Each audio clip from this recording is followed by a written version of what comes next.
Good to see everybody again. Every 2 weeks, here we were all together holding hands during that design along. We're going to share some stories. Now, our story, we are coming into about 40 days for knitting for those who are participating in the design along. At the same time, the cardigan was what I was working on as I was coaching the 27 people who were in the competitive group.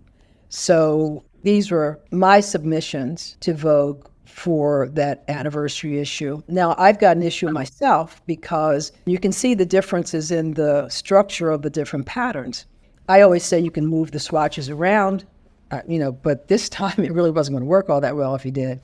But she did. And so she wanted the first one that you see off on to the left to be paired with the third pattern that I had designed for the cape. As you see with the undulations at the bottom and the scalloping, that's not going to happen. So now we've got a little bit of an issue here, and I'm trying to work it out. How do I run the pattern? How do I run so I get an undulation? But I'm not liking it because this is not really going to work in the beautiful way that I want with that particular sketch. So then Nora comes on, and I'm asking her, what do you really want? And she said, I just want a cardigan. Then I could breathe. So the pattern that Nora selected was the third pattern that I had designed for the cape. So, okay, she wants a cardigan and she wants that particular swatch. So immediately I just draw a cardigan and draw, she wants it to be 46 inches around the bust.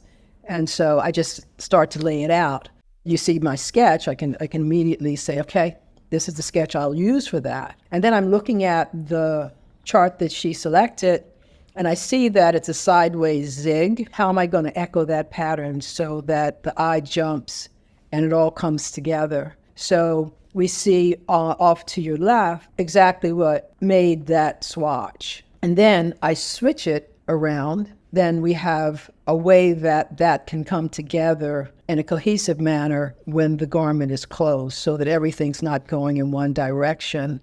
So if that's going to come together in that manner and you see my chart, where can I run that? When the fronts come together, it will have that circular motion. I can also run it up the sleeves in the center of the sleeves. I can do the collar in two parts, bring it together in the back. I can run this down the back as well. Once I've got the okay, then it's like, all right, let's just think this through. I practice what I teach. So this is my work table and we're on our way. Got a formal schematic. It's telling you how I want to put the cuffs on, how I want to separate the cuffs, because I want them on separately. I want them to be able to turn back. And it's giving me all the details here.